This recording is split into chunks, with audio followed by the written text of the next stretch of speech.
ألف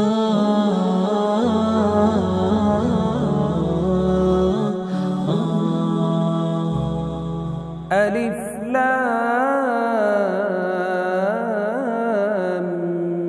ميم ذلك الكتاب لا ريب فيه هدى للمتقين الذين يؤمنون بالغيب ويقيمون الصلاة ومما رزقناهم ينفقون والذين يؤمنون بما أنزل إليك وما أنزل من قبلك وبالآخرة هم يوقنون. السلام عليكم ورحمة الله وبركاته. الحمد لله كفى والسلام على عباده الذين اصطفى أما بعد فأعوذ بالله من الشيطان الرجيم بسم الله الرحمن الرحيم الذين يظنون أنهم ملاقو ربهم وأنهم إليه راجعون সদাকাল্লাহুল আযীম। সুপ্রিয় দর্শক শ্রোতা, আমরা ৫ নম্বর রুকু, যে রুকুতে বনী ইসরাইলদের পরিচিতি এবং তাদেরকে আল্লাহ সুবহানাহু ওয়া তাআলা কোরআনুল কারীমের হিদায়াত, দাওয়াত এটাকে মেনে নিতে বলেছেন। আল্লাহ রাসূল সাল্লাল্লাহু আলাইহি ওয়াসাল্লামের যে সকল আলামাত আসলে তাওরার ভেতর থেকে ছিল, বৈশিষ্ট্যগুলো তাওরাতে জানিয়ে দেওয়া হয়েছিল, সেগুলো জানিয়ে শুনিয়ে তাদের কাছ থেকে একটি প্রতিজ্ঞা নিয়েছিলেন। সেই প্রতিজ্ঞার কথা স্মরণ করিয়ে দিয়েছেন বনী ইসরাইলদের। একই সাথে সালাত আদায়, সত্য মিথ্যার সাক্ষীর ব্যাপারে সতর্ক থাকা এবং সর্বশেষ আমাদেরকে আল্লাহ সুবহানাহু ওয়া তাআলার কাছে কিভাবে চাইতে হবে, কিভাবে কামনা ব্যক্ত করতে হবে, কিভাবে মুনাজাত করতে হবে, এই বিষয়গুলোও তিনি শিখিয়েছেন। এবং আমাদের মানসপটটা কেমন হতে হবে এই ব্যাপারে একটা মডেল তিনি দিয়েছেন, আর সেটি আমরা আলোচনা করেছি ইতিমধ্যে। আমরা যেহেতু 6 নম্বর রুকুর দিকে যাচ্ছি, তো তার আগে এর জিস্ট বা কনক্লুশনটা একবার শুধু মনে করিয়ে দিতে চাই। আল্লাযীনা ইয়াযুন্নুনা আন্নাহুম মুলাকু রাব্বিহিম ওয়া আন্নাহুম ইলাইহি রাজিউন। আল্লাহ তাবারাকা ওয়া তাআলা বললেন, তোমরা ওই দলের অন্তর্ভুক্ত হয়েও না যারা কল্যাণের দিকে মানুষদেরকে ডাকে কিন্তু আসলে নিজেরা অকল্যাণেই রয়ে যায়, এবং তারা কিতাবও পড়ে কিন্তু কিতাব অবুঝের মতো করে পড়ে, তারা বুঝেও এটা বোঝবার চেষ্টা করে না। এমন ব্যক্তিরাই এই কাজ মূলত করে থাকে। তো আল্লাহ সুবহানাহু ওয়া তাআলা বলেন, তবে তাদের দোয়া ঠিক হয়ে যায়, তাদের চিন্তা ভাবনা ঠিক হয়ে যায় যারা পরকালে আল্লাহ সুবহানাহু ওয়া তাআলার সাথে মুলাকাত যে হবে এটা ধারণাটা ভেতরে সবসময় লালন করে, পোষণ করে, পালন করে, চিন্তা করে, করতেই থাকে। তো এটা যখন কন্টিনিউ করে মানুষ, অর্থাৎ দিন শেষে, দুনিয়া শেষে তারা আল্লাহর সাথে মিলিত হওয়ার যে আকাঙ্ক্ষা এবং ভয় দুটো একত্রে পোষণ করে, এই জিনিসটাকে আল্লাহ সুবহানাহু ওয়া তাআলা খুব পছন্দ করেন। যে কেউ নিশ্চিত হয়ে যায় না যে আমি জান্নাতেই যাব, এমনটা চিন্তা ভাবনা করে নিজেদেরকে গর্ব একটা শিখরে নিয়ে যায় না। আবার এমন মানুষ যে যারা নাকি আল্লাহ সুবহানাহু ওয়া তাআলার কাছে অনিশ্চয়তার সাথে দোয়া করতে থাকে, আল্লাহ জানি না আমাদের হাসর কি হবে, জানি না আমাদের নসর কি হবে, জানি না আমাদের কিয়ামতটা কেমন হবে, আপনি আমাদেরকে ক্ষমা করে দিন। এই মানসিকতা পোষণ করে ইস্তিগফারের সাথে যারা তাদের হৃদয়কে লালন করে, আল্লাহ সুবহানাহু ওয়া তাআলা তাদেরকে পছন্দ করেন, এটা আমাদেরকে জানিয়ে দিয়েছেন। তাহলে এটাই এই রুকুর মূল কনক্লুশন বা মুলাখাস। আল্লাহ তাবারাকা ওয়া তাআলা এর উপরে আমল করার আমাদের তৌফিক দান করুন। এরশাদ হচ্ছে রুকু নাম্বার 6, ইয়া বানি ইসরাঈল আযকুরু নি'মাতি আল্লাতী আন'আমতু আলাইকুম ওয়া আন্নী ফাদ্দালতুকুম আলাল আলামিন। আমি আপনাদেরকে বলেছিলাম যে আসলে 6 নম্বর রুকু, 7 নম্বর রুকু, 5 দিয়ে তো আরম্ভই হয়েছে, এই রুকুগুলি সামনে শুধুমাত্র বনী ইসরাইলদের বিষয়ে আলোচনায় আসবে, যে তারা কিভাবে আল্লাহর কাছে পথ চাইল, পথ পাবার পরে তারা কিভাবে পথ হারালো, এবং তারা কিভাবে মুসা আলাইহিস সালাতু ওয়াস সালামকে তুর পাহাড়ে পাঠিয়ে দিল আল্লাহর কাছ থেকে এটা ওটা এনে দেন এ কথা বলে। আর যখন মুসা আলাইহিস সালাম চলে গেলেন তখন তারা প্রতিমধ্যে বাসুর পূজা আরম্ভ করে দিল। এটা ঘটনাচক্রে আল্লাহ তাবারাক ওয়া তাআলা অত্যন্ত রাগান্বিত হলেন। সেই বিষয়গুলো তিনি ধারাবাহিকভাবে আমাদেরকে বলবেন। তো আমরা এটা শুনব।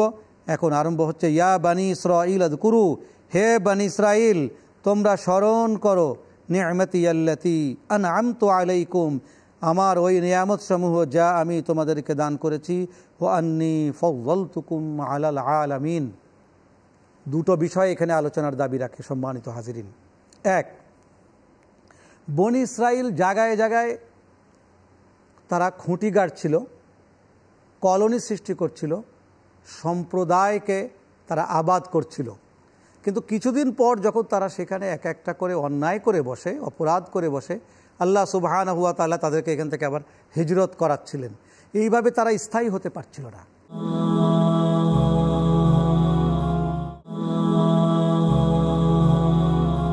বনী ইসরাঈলদের এই সম্প্রদায় ওই সময়টাতে আজ এখানে কাল ওখানে, কখনো সিনাইতে, কখনো দারুস, কখনো মনে করেন আপনার ইয়েরুসালেমে, এইভাবে কখনো কখনো তারা কেনানে, কখনো কখনো তারা ইদলিবে, বিভিন্ন জায়গায় তারা তাঁবু গাড়ছিল, হিজরত করছিল, কলোনি বানাচ্ছিল এবং একত্রিত কিছুদিন থাকার পরে এক একটা অন্যায় করে ফেলছিল। আর সেখান থেকে আল্লাহ সুবহানাহু ওয়া তাআলা তাদেরকে আর একটা গ্রামে নিয়ে যাচ্ছিলেন, আর একটা শহরে নিয়ে যাচ্ছিলেন। ফলে তারা তামাম বিশ্বের বিভিন্ন আনাচে কানাচে ওই সময় ঘুরে বেড়িয়েছে। আল্লাহ সুবহানাহু ওয়া তাআলা ওই সময় তাদেরকে খুব স্পেশালভাবে খাদ্য খাবার দান করেছে।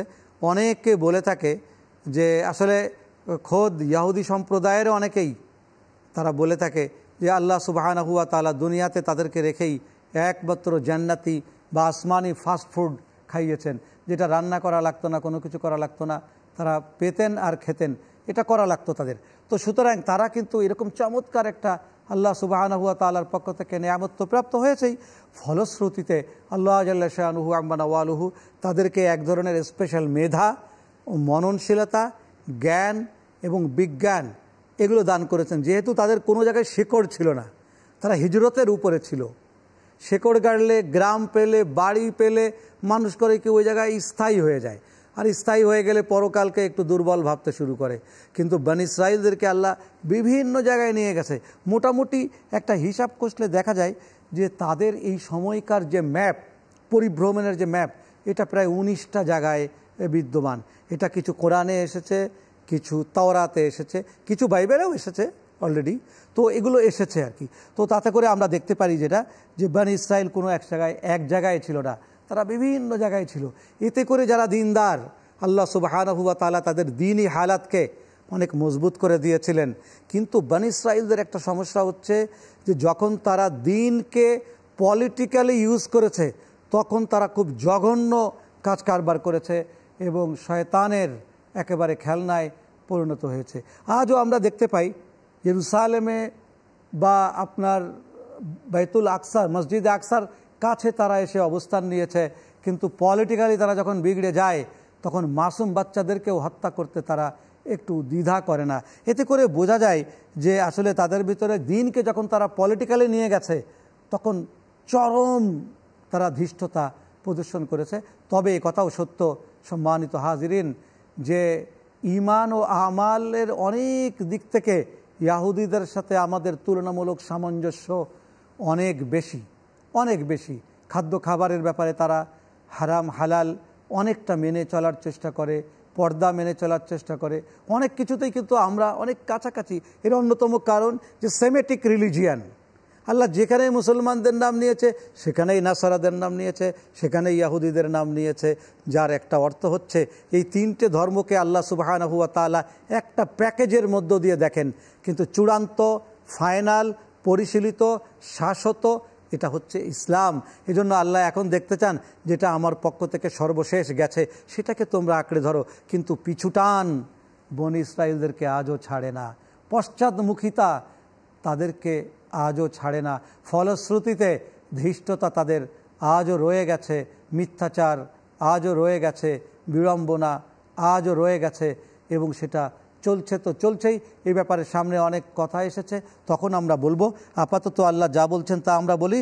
আল্লাহ এ পর্যায়ে এসে আবারও বনি ইসরাইলদেরকে সম্বোধন করে বললেন, ইয়া বনি ইসরাইল, হে বনি ইসরাইল, ইসরাইলের সন্তানেরা, ইয়াকুব আলাইহিস সালাতু ওয়াস সালামের বংশধরেরা, শোনো, উযকুরু নি'মাতি আল্লাতি, স্মরণ করো আমার সেই নিয়ামতের তালিকা।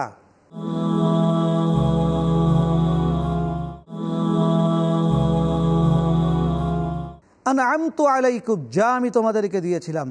ওয়া আন্নী ফাদ্দালতুকুম আলাল আলামিন, আমি তোমাদেরকে সারা দুনিয়া ঘুরিয়ে ঘুরিয়ে সমস্ত দুনিয়াবাসীর উপরে, সমস্ত জগৎবাসীর উপরে একটু প্রাধান্য দিয়েছিলাম, একটু মর্যাদা দিয়েছিলাম। ওয়া আন্নী ফাদ্দালতুকুম আলাল আলামিন, ফজিলাত, মর্যাদা দিয়েছিলাম তামাম বিশ্বের উপরে, যাতে করে তোমরা কি করতে পারো, আল্লাহর শুকরিয়া আদায় করতে পারো। আর এই জন্য আমি বলেছি যে তোমরা আমার নেয়ামত সমূহকে স্মরণ করো, অর্থাৎ আমার নেয়ামত সমূহ কি জ্ঞান, বিজ্ঞান, এবং একই সাথে দুনিয়ার উপরে তোমাদেরকে যে আমি কর্তৃত্ব দিয়েছিলাম, কৃতিত্ব দিয়েছিলাম, এসব জিনিসগুলো যদি তোমরা ধারণ করো, পোষণ করো, চিন্তা করো, তাহলে আল্লাহর নেয়ামতটা তোমরা বুঝবে। অর্থাৎ এখান থেকে আমাদেরকে একটা জিনিস প্রণিধানযোগ্য, চিন্তাশীলদের জন্য চিন্তার খোরাক যোগায়। তা হচ্ছে আমরা সব সময় এই দুনিয়াতে শেয়ার বাজার, বেগুনের দাম, জ্বালানির দাম, গাড়ির দাম, কাপড়ের দাম, পেঁয়াজ মরিচ রসুন তরমুজের দাম, এগুলোর দাম কি, এগুলো নিয়ে আলোচনা পর্যালোচনা করতে থাকি, এগুলোকে আমরা তালিকাভুক্ত করতে থাকি। কিন্তু আল্লাহ সুবহানাহু ওয়া তাআলা এই দুনিয়াতে আমাদের নেয়ামতের ভিতরে আরও একটা বড় নেয়ামত দান করেছেন, সেটা হচ্ছে ইন্টেলেকচুয়াল প্রপার্টিস, বুদ্ধিমত্তা ভিত্তিক যে জ্ঞান। এই বুদ্ধিমত্তার জ্ঞান কিন্তু মানুষকে আলু, পেঁয়াজ, বেগুন, চাল, ডালের চাইতে অনেক বেশি দামি এবং অনেকটা এগিয়ে নিয়ে চলে যায়। বর্তমান যারা বিজ্ঞানের শীর্ষে অবস্থান করছে, উৎকর্ষতার শীর্ষে অবস্থান করছে, এমন একটি দেশ যারা নাকি আত্মস্বীকৃতভাবে গর্বের সাথে বলে থাকে যে আমরা সর্বোচ্চ, অর্থাৎ America, United state of America, তারা কিন্তু আসলে যে জিনিসকে লালন করে অনেক বড় হওয়ার চেষ্টা করছে এবং প্রাধান্য দিচ্ছে বা গুরুত্ব দিচ্ছে, সেটা হচ্ছে কিন্তু ইন্টেলেকচুয়াল প্রপার্টিজ, এগুলোকে তারা নিবন্ধনও করে। তো সুতরাং আল্লাহ তাবারাক ওয়া তাআলা কিন্তু এটা ইহুদিদেরকে জানিয়ে দিয়েছে যে তোমাদেরকে তো আমি জান্নাতি ফাস্টফুড খাওয়াইছি, তোমাদেরকে মান্না সালোয়া খাওয়াইছি, তোমাদেরকে বিভিন্ন জায়গায় নিয়ে বিভিন্ন ফলমূল খাওয়াইছি, তোমাদেরকে সম্পদগুলো আমি বিভিন্ন জায়গায় বয়ে নিয়ে গেছি, তোমাদেরকে আমি এক এক জায়গাতে অবস্থান করিয়েছি, ফলে সে জায়গার সংস্কৃতি, কালচার ও সভ্যতার জ্ঞানে তোমরা জ্ঞানবান পণ্ডিত হতে পেরেছ। তো সুতরাং তোমরা অনেক জ্ঞান অর্জন করেছো, আর এই ইন্টেলেকচুয়াল প্রপার্টি তোমাদেরকে বিভিন্ন জায়গায় অনেক উৎকর্ষতার শীর্ষে তুলে ধরেছে। এটা আল্লাহ বলছেন এই আয়াতের মাধ্যমে, ওয়াজকুরু নি'মাতি আল্লাতী আন'আমতু আলাইকুম ওয়া আন্নী ফাদ্দালতুকুম আলাল আলামিন, সমস্ত জগতের ভিতরে আমি তোমাদেরকে একটু গুরুত্ব আর প্রাধান্য আর মর্যাদা দিয়েছি এই জ্ঞান দিয়ে, এটাও স্মরণ করো। ওয়াত্তাকু ইয়াওমান লা তাজজি নাফসুন আন নাফসিন শাইআ, কিন্তু এগুলো পেয়ে তোমরা কি করলে? পরকালকে ভুলে গেলে? এটা তো ঠিক হয়নি। বরঞ্চ তোমরা আমার ওহী, আমার কিতাব, সুহুফে ইব্রাহিম ওয়া মূসা, সুহুফে ইব্রাহিম ওয়া উলা, আপনার মুসা আলাইহিস সালাতু ওয়াস সালামের যে সকল ওহীগুলো আছে, ইব্রাহিম আলাইহিস সালাতু ওয়াস সালামের যে ওহীগুলো আছে, এগুলোকে পর্যালোচনা করে, এটাকে জ্ঞান বানিয়ে, এটা গবেষণা করে তোমরা এমন একটা জায়গায় পৌঁছাও যে কিয়ামতের জবাবদিহিতার জায়গায়।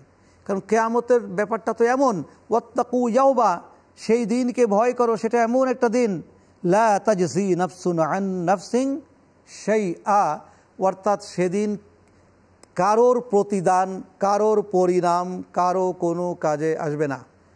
ইয়াওমা লা তাজজি নাফসুন আন নাফসিন শাইআ, কারোর কোনো উপকারে কারোর কোনো আমাল আসবে না, কারোর কোনো প্রতিদান কারোর কাছে হস্তান্তরযোগ্য হবে না। লা ইউকবালু মিনহা শাফাআ ওয়া লা ইউখাযু মিনহা আদল ওয়া লা হুম ইউনসারুন। আল্লাহ সুবহানাহু ওয়া তাআলা কিয়ামতের মঞ্জর, কিয়ামতের দৃশ্য আমাদেরকে দৃশ্যায়ন করে মনে করিয়ে ভিজুয়ালাইজ করার জন্য বলেছেন। সেই দিনটার কথা স্মরণ করো, বিচার হচ্ছে, আমালনামা খোলা হচ্ছে, ওজন করা হচ্ছে, সার্টিফিকেট দেয়া হচ্ছে, চুল চেরা বিশ্লেষণ হচ্ছে। সেদিন কেউ কারো উপকারে আসবে না, কারোর আমালনামা কারোর জন্যে হস্তান্তর করা হবে না, অর্থাৎ কেউ কারোর জন্য কোনো সুপারিশ করতে পারবে না। অর্থাৎ যার যার আমালনামা তার তার কথা বলবে। সেই সময়টাকে তোমরা স্মরণ করো।